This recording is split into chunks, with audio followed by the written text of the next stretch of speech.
we are continuing the subject of Between Two Worlds.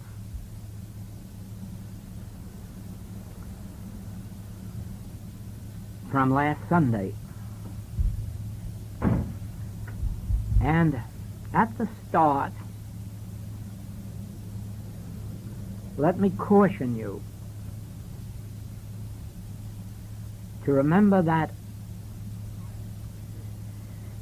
you cannot be confused by the message, but you may be confused by words, language, semantics. We speak of two worlds. And the Master says, my kingdom is not of this world, confirming the idea of two worlds. And yet, the truth is that there is only one world. God made all that was made. Anything that God did not make was not made. Therefore, since God is spirit, the only world is a spiritual world, and the only man is spiritual man. Then, what about my kingdom is not of this world, or the two worlds of the infinite way? And here is where you must remember at all times that there is but one world, and it is spiritual. But that we entertain a materialistic concept of that spiritual world, and that world of concepts constitutes the second world. It isn't really a world any more than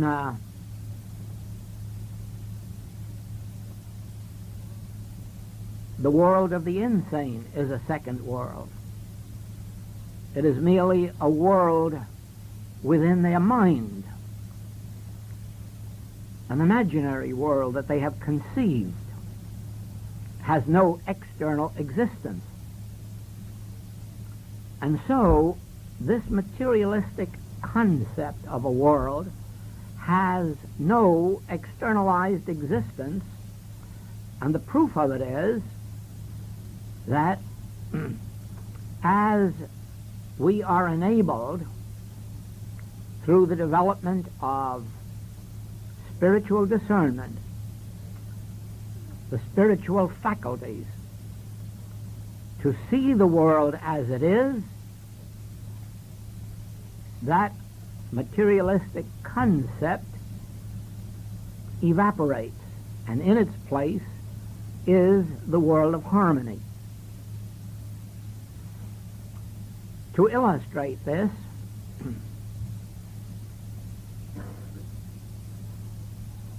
the world of diseased people is a very real world to material sense. But you will notice that when the sick are brought for spiritual healing, that the entire world of the sick changes. And not only that the sickness evaporates, but actually those who have been sick find themselves with an entirely different concept of life.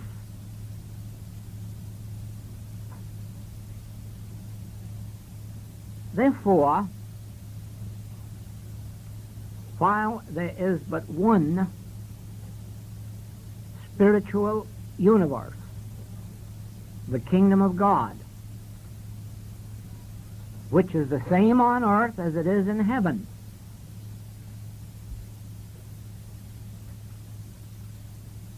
Yet, we as humans cannot behold heaven on earth.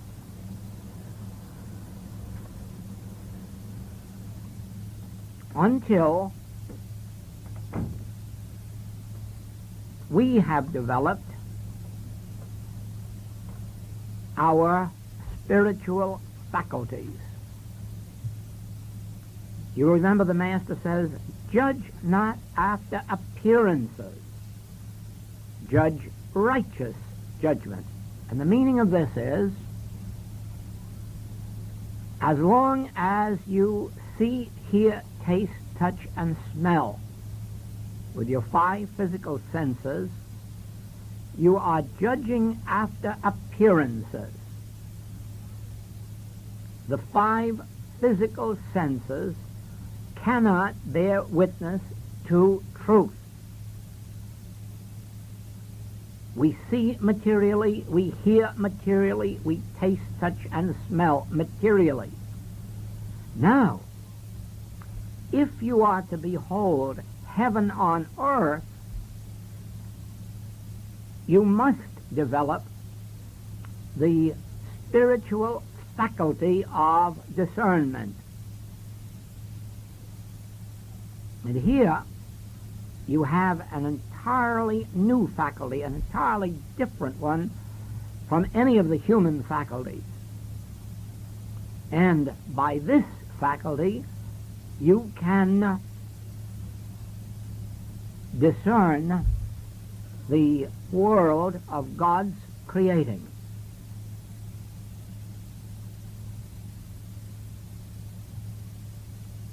Let us take the realm of sin. The woman taken in adultery, the thief on the cross. And if you are judging by human standards, and if you are judging through seeing, hearing, tasting, touching, and smelling, it is inevitable that you say, yes, this is a woman taken in adultery, yes, this is a thief who has been caught. If you have the Master's faculty of spiritual discernment, you look at both of these and declare, neither do I condemn thee.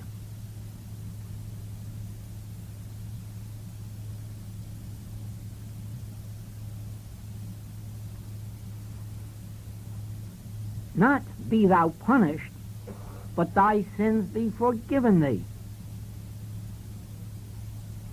In other words, I find no evil in you whatsoever.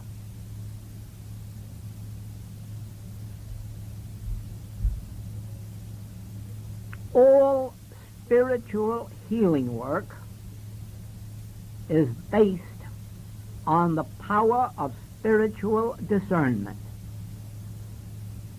Be assured, spiritual healing has no relationship to praying to God to heal anyone or reform anyone or forgive anyone.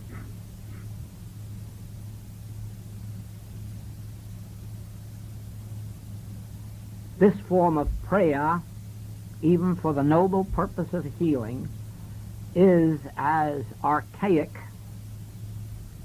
as the ancient of days. Spiritual healing has no relationship to praying to God to free anyone or to forgive anyone or heal anyone. Spiritual healing has to do with the faculty of spiritual discernment, whereby an individual who has attained some measure of spiritual discernment is enabled to see and to declare, Thou art my beloved child, in whom I am well pleased.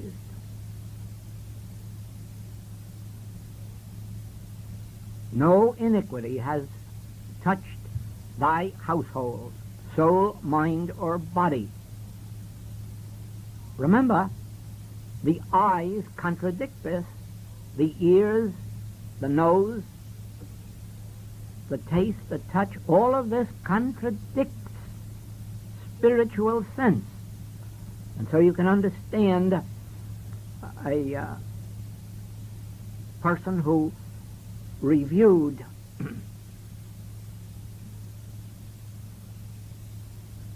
parenthesis in eternity and said, it's very well if you can believe that spiritual nonsense.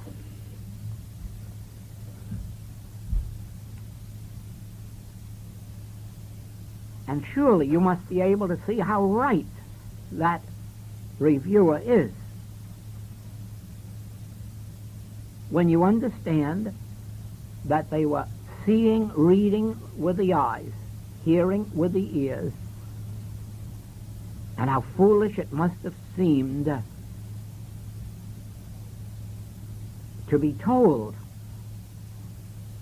that I and the Father are one, and that all that the Father hath is mine, and that no weapon that is formed against me shall prosper.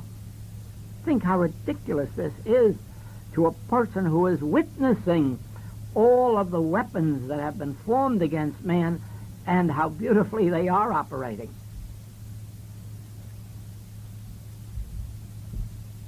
You see, when you read the 91st Psalm, you are very apt to read all of those passages about no evil shall come nigh my dwelling place and so forth and so on, and at the end of it be very puzzled and say how ridiculous. All these evils have come nigh my dwelling place and my neighbors and my families and my friends. It is only when you catch a glimpse of that first sentence, he that dwelleth in the secret place of the Most High. In other words, he that has risen to the place of dwelling in the higher consciousness is living in an entirely different world. And there, the weapons that are formed cannot prosper, and the evils that float around in the air cannot come nigh thy dwelling place. But this applies only to those who dwell in the secret place of the Most High, or as the Master teaches in the 15th chapter of John, he that abides in the Word, he that lets me, the Christ, abide in him.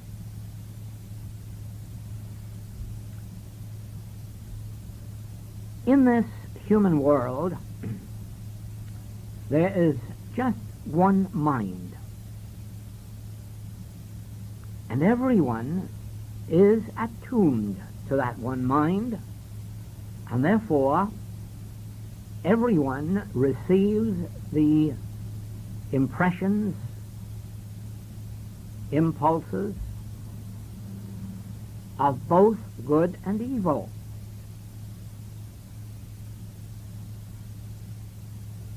Probably the purest humans that have ever lived have at some time or other been tempted with carnal thoughts. Probably the most honest of men have in their business or professional careers at some time or other been tempted to lie, cheat.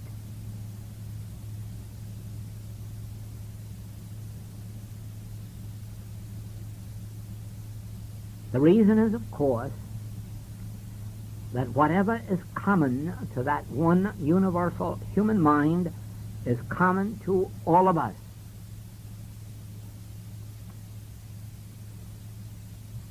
Therefore, we are not only tempted with what the world calls sin, we are tempted with disease, with fear, with lack, because this universal human mind is made up of abundance and lack, of health and disease, of life and death, of wealth and poverty, and all of the gradations in between. Now, until we learn better,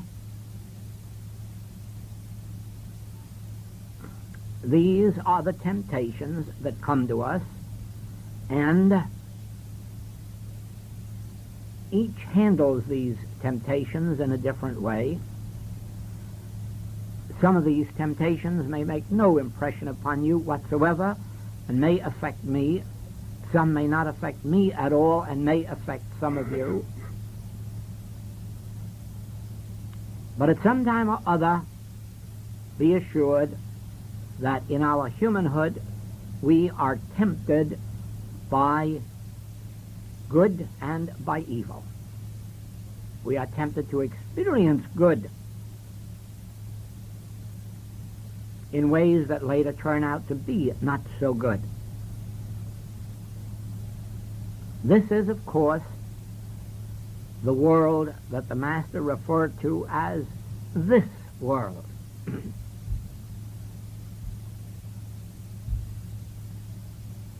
It is a mental world, because you cannot carry out anything physically without first accepting it in mind. Your body cannot even be sick without your first accepting sickness in mind.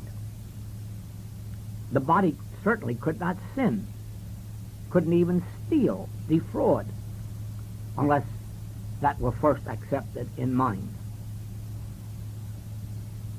Now we have my kingdom, my world.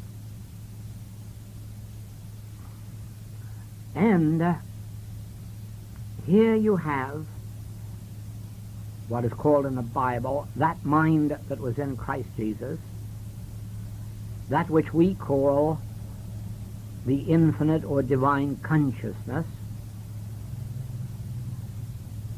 which is our goal in this message of the infinite way. This, remember always, is our goal. We are not seeking health or wealth or happiness or companionship or peace on earth. We are seeking only the Father's house, the divine consciousness, the Spirit of God, that mind that was in Christ Jesus. And the reason is that once you have made contact with it, once you have access to the divine consciousness, you find that you are more and more becoming separated from the mind of man. You are experiencing less of the mind of man and more of the mind of God. The ultimate is, of course, when we attain full conscious union with God, with divine consciousness. So far, Paul tells us, and it has been our experience, that we cannot claim to have fully attained to that yet. Therefore, we are still subject to some of the world's temptations. It may be the temptation of illness.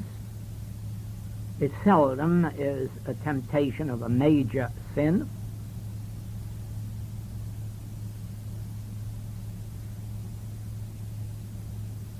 It may be the temptation of loneliness or lonesomeness.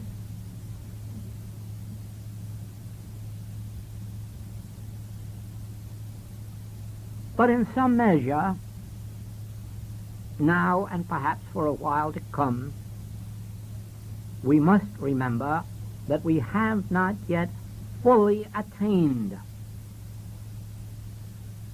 If by chance any one of you has fully attained, you will know it, and you will know that you are the exception to whom I am not speaking.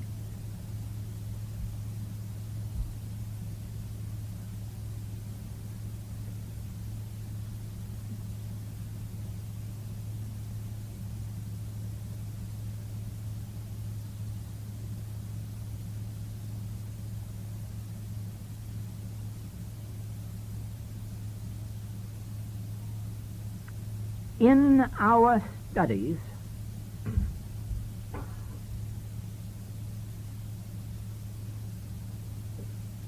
you must give recognition to the fact that there is this material sense of existence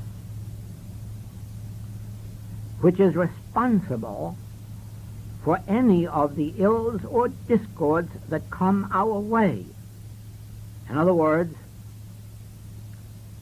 do not look for a devil to blame it on. There isn't any. Do not look for neighbors to blame it on, or enemies, or relatives,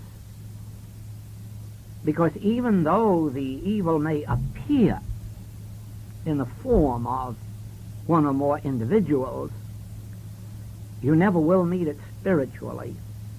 You never will meet the discords and inharmonies of life spiritually while you are accepting appearances and believing that it is a person, a group, a nation, an ideology, or the weather or the climate, or infection or contagion that is responsible for your ills. The ills are due only to one thing: a material sense of existence. And to the extent that you and I are still troubled with problems, be assured of this: it is that some measure of material sense still persists. We still entertain a material sense of body, or we still entertain a material sense of weather, or climate, or germs. We may even entertain a material sense of wind and waves, volcanoes and earthquakes. Now remember, these are not material, for God created all that was made, and God is spirit. But as we persist in entertaining a material sense of these, they react materially upon us.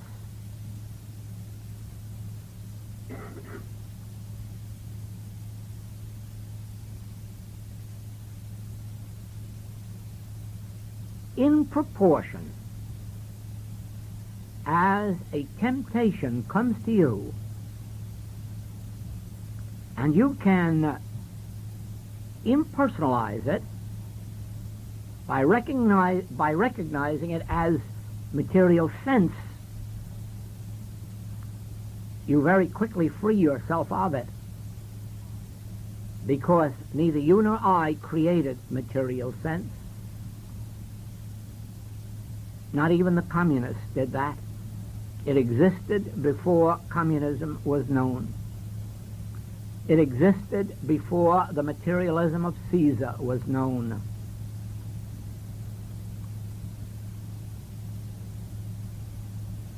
Material sense has been with us from the beginning of a materialistic world. because there is no materialistic world. There is only a materialistic sense that appears to us as a world.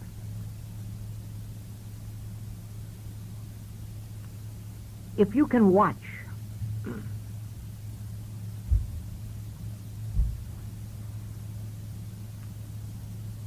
as a temptation touches your consciousness, a temptation in your own experience or your neighbors or your friends or our enemies, if you can be alert and instead of trying to protect yourself from it or resent it or pray to overcome it, if you can be quick enough to realize, now this is material sense,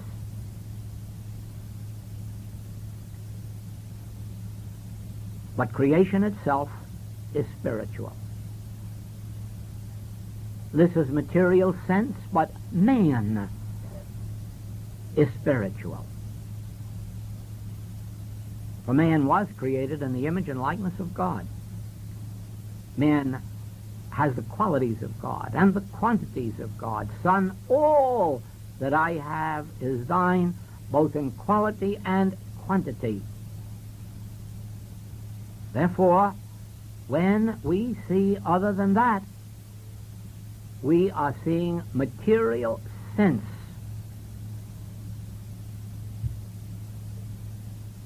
Even when we see structural man, physical man, we are really seeing material sense. Why?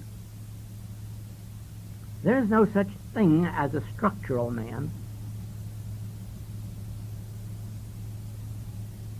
Man is that selfhood that is looking through your eyes. Man is completely invisible to eyesight. No one has ever seen man with their eyes. And therefore, the moment we think in terms of sinful man, diseased man, deformed man, we are merely permitting material sense to govern our thought, our vision. The moment we can look at the crippled man and say, what did hinder you pick up your bed and walk? It means that we are really looking into his eyes and seeing man behind the eyes.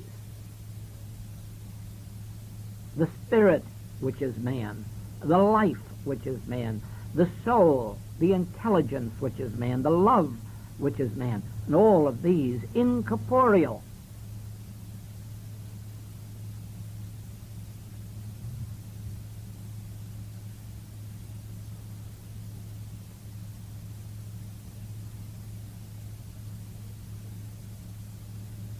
Every spiritual healing that has ever taken place bears witness to the fact that someone was sufficiently spiritually illumined not to accept appearances.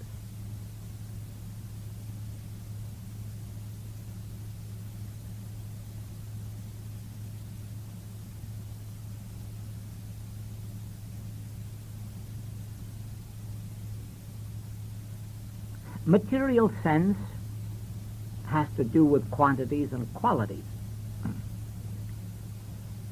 But spiritual discernment has no awareness of quantities, not even large quantities, no qualities, even good qualities. Because spiritual discernment knows only the allness of spirit. Spirit which is indivisible. Son, all that I have is thine. And This means all of the intelligence, all of the life, all of the love, all of the spirit, all of the truth, all of the peace, all of the joy. And when we open our consciousness to this,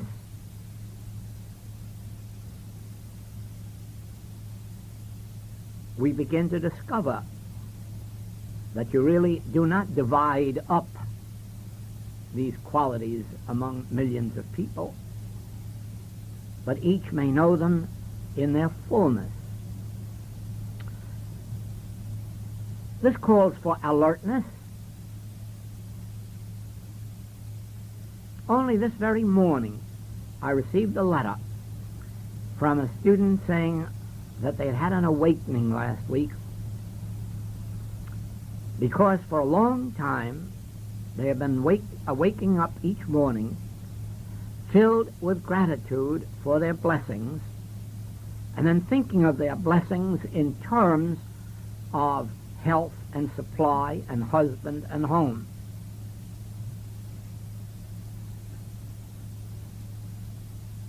Instead of realizing that gratitude is for the grace of God, for the Spirit of God, for the omnipresence of God, for the love of God.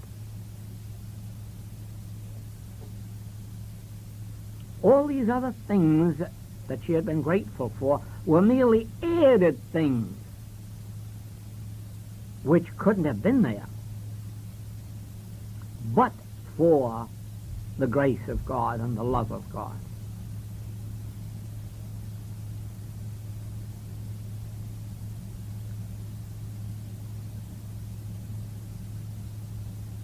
We may say thank you to each other for the gifts of the things of this world that we give to each other, but we cannot thank God for them. For God has no awareness of whether your dresses are made in Paris or New York, or whether your diamonds are from Tiffany or the 5 and 10. But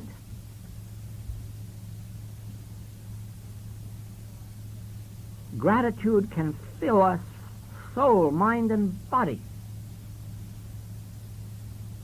when we stop to think of the love of God that envelops us, the grace of God that feeds and clothes and houses us,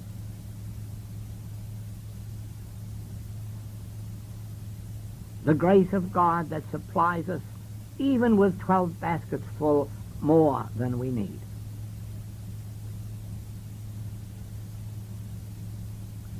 So you see, that material sense would even make us grateful for material limitation.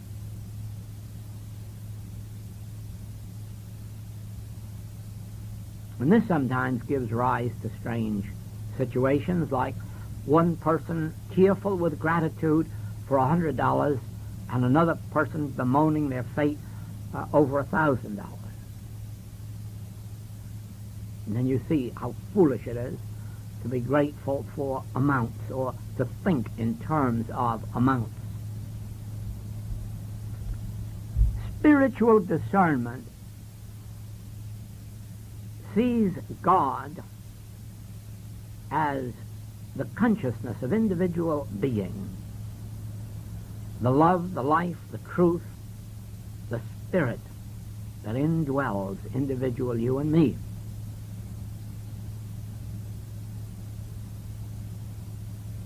Spiritual discernment does not see you as persons with qualities of your own and limitations of your own.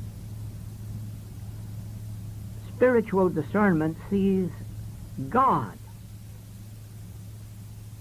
appearing as individual being and realizes that every individual has the allness of the Spirit of God, of the grace of God, of the presence of God. This may not appear to be so, judging by appearances, but always remember that what you see, hear, taste, touch, and smell represents the material and limited sense of things. What you discern inwardly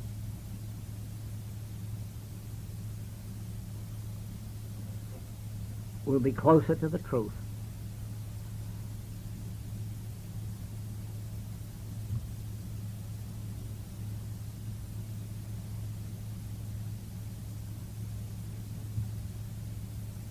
It is for this reason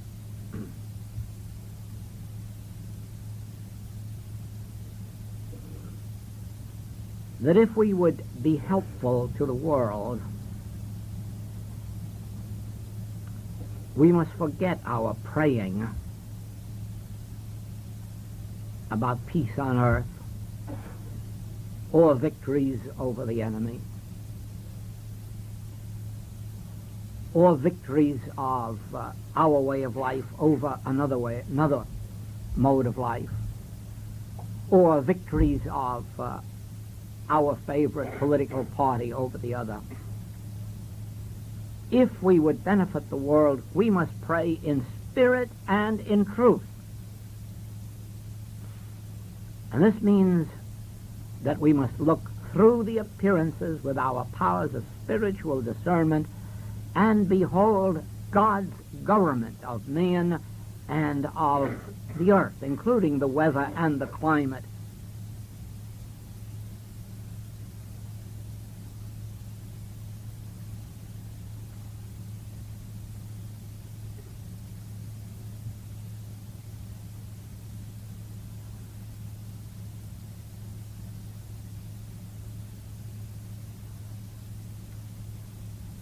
Our monthly 1964 letters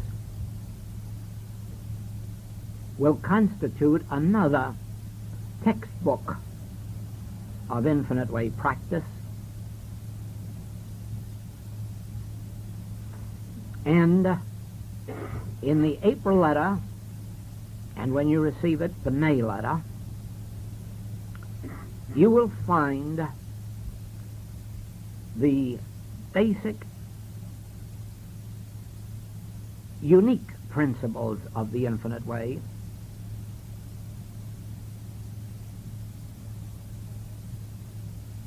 I would rather say the essence of them, in about as condensed a form as I have ever seen them. But you will notice that in the study of these two letters, that you will sharpen, you will deepen your spiritual discernment, because over and over it will be brought to you the hypnotic effect of this world of appearances. Over and over these will bring to your awareness the fact that you must not be hypnotized by appearances, but close your eyes and let your spiritual faculties bear witness to the truth. This entire year is going to be devoted to the healing ministry.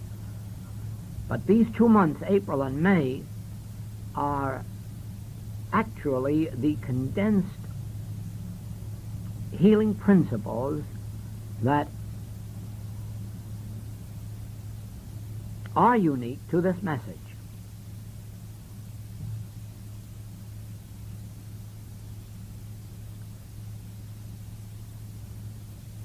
You see, the natural man, Paul tells us, is not under the law of God, neither indeed can be. And, as you now know, it is because the natural man is the man made up of the 5 physical senses, plus a reasoning power which is based on the 5 physical senses.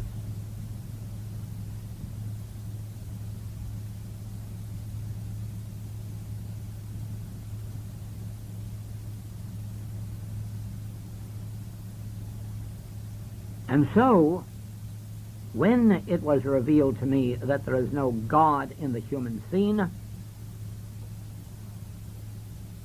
you can understand now that this meant that there is no God where we are living exclusively through the five physical senses, because the five physical senses give us the testimony of good and of evil. And then when it was shown to me that only by admitting God in consciousness could we bring God to our human experience, then the picture begins to complete itself, except for the question, how do I bring God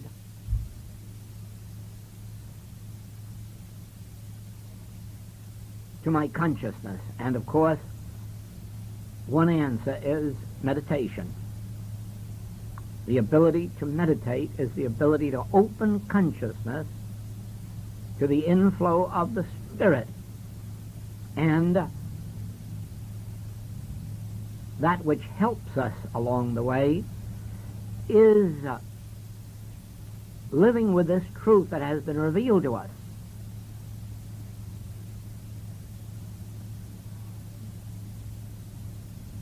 Of the nature of what the world calls the material world, which we know isn't a material world at all. Remember, God made all that was made. There's no need ever to change this statement in the Bible. And all that God made is good. The mystery is not how did a material world get here, but rather the discovery that it never did. There never has been a second creation, but that which is called the second creation is really the illusory creation of the five physical senses. That which sees a horizon where there is no horizon. That which sees car tracks come together where they do not come together. That which sees weather as sometimes destructive. That which sees germs as sometimes destructive. That which sees people as sometimes destructive. This material sense constitutes that unreal or illusory world, but there is no unreal or illusory world.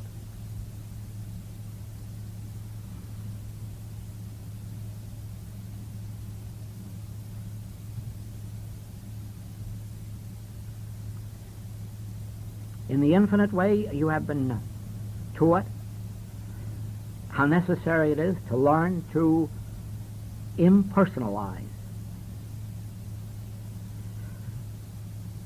Why callest thou me good? There is but one good. Neither do I condemn you.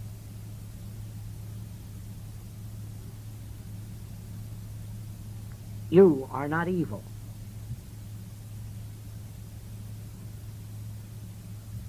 Paul says, I am not evil, yet I do feel a sense of evil in me at times. The things that I would not, that I do. The things that I would, I do not. In other words, there is a sense of evil, but there is no evil. The Master recognized the sense of evil when he recognized the tempter, Satan, offering him a materialistic sense of world and a materialistic sense of power, even a materialistic sense of food. Turn stones into bread. Why? Why? Who needs bread? Man shall not live by bread alone, but by every word. Man lives spiritually, not materially. Shall we go to the city and get thee some meat? No, I have meat. But the meat he was talking about was the Word of God, Spirit. And yet, having it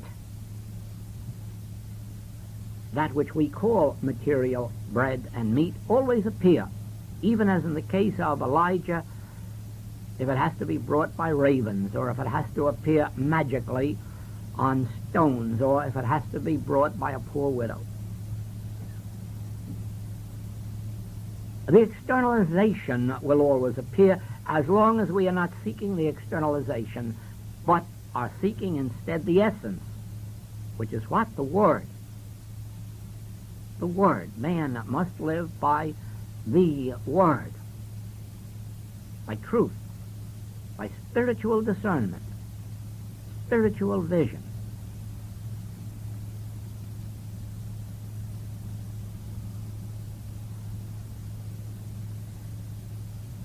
In proportion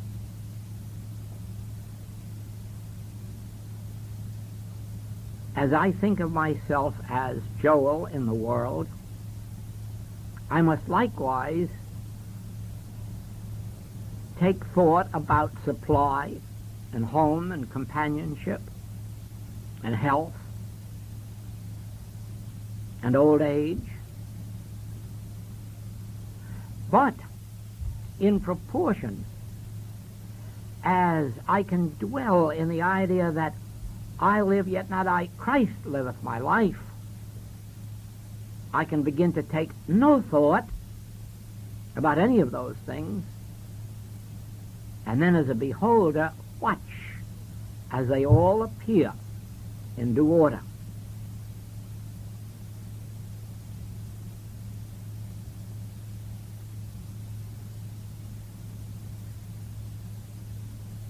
Material sense, then, would convince me of an individual who was born on a certain date, who begins to age at a certain time,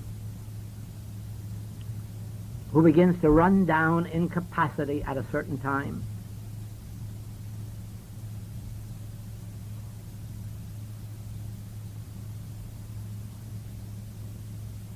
And there follows a lot of anxious thought-taking. In proportion as I can outgrow material sense and think in terms of God as my selfhood, of Christ as my true identity, I can leave off taking anxious thought and occupy all of my thought with whatever work has to be done today. And then behold, as all of these other things, the externals, appear in due order.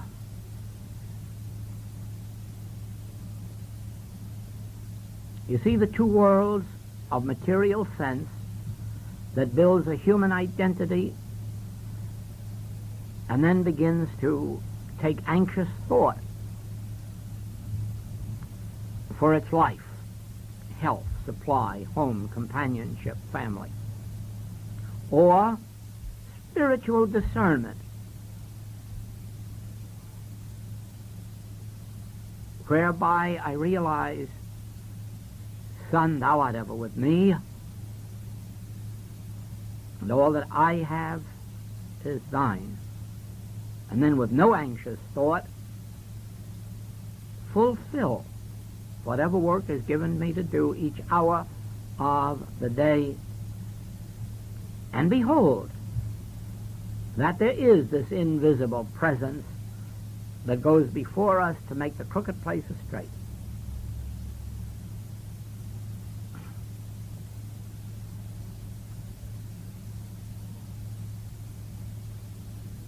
Two worlds. The real world of God's creating, and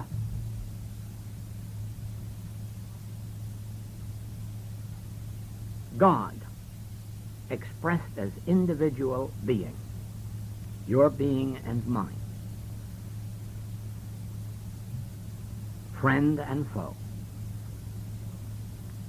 And the second world, which isn't a world, but is material sense, which forms its own illusory concepts of a world,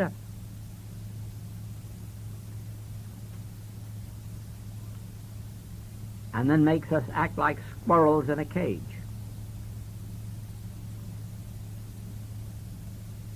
Actually, material sense imprisons us in our own mind, whereas spiritual perception enables us to open consciousness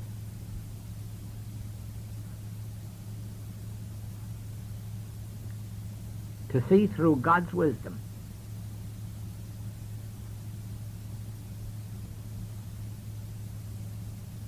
With God's wisdom. Really as God's wisdom.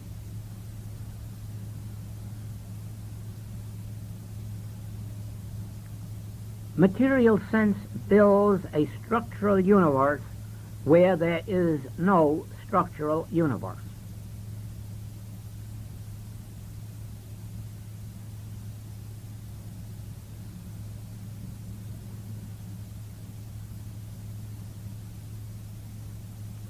Just remember that the entire germ theory is a product of material sense. That the entire concept of weather and climate is a product of material sense.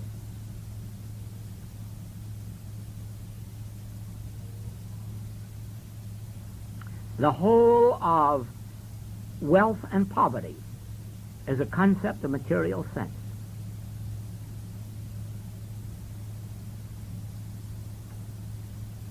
And as you think in those terms, you are in this world.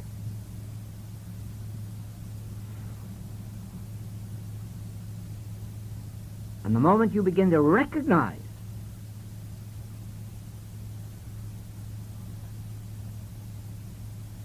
that God is spirit, you are then perceiving with spiritual discernment, with your spiritual faculties.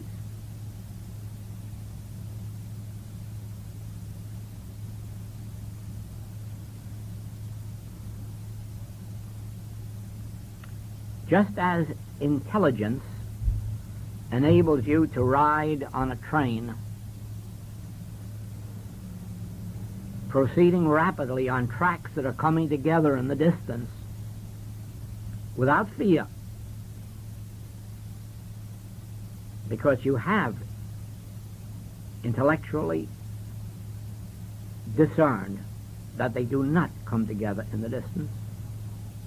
Just as it is now possible to take a ship beyond the horizon, because intellectually you have learned that there is no horizon in spite of appearances, so you will discover that as your spiritual faculties are enlarged, enriched, deepened, that every aspect of limitation begins to disappear. There are less and less pictures of limitation before you. There is a greater and greater awareness of the fact that the appearances of the five physical senses are not testifying truthfully. Gradually, as you learn not to judge by appearances, but to hold still for a moment and let the Spirit of God bear witness, you will discern spiritually, you will see as God sees.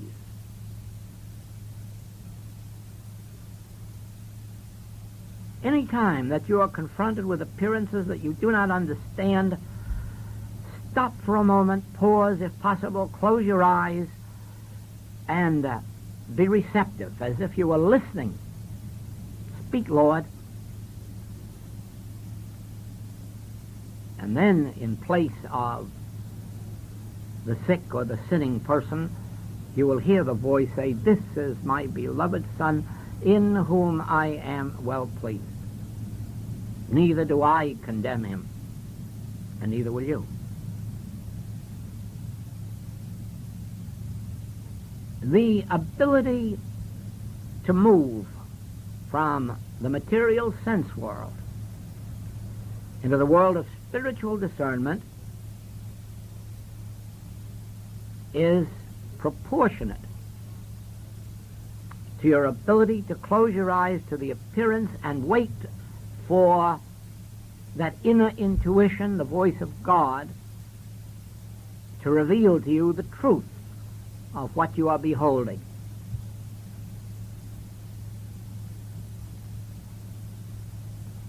It is as simple as that, and it is as difficult as that. Difficult because we have been born and brought up with the idea of looking right at the appearance, and then with our so-called human cleverness, calling it good and evil, and saying what good psychologists we are.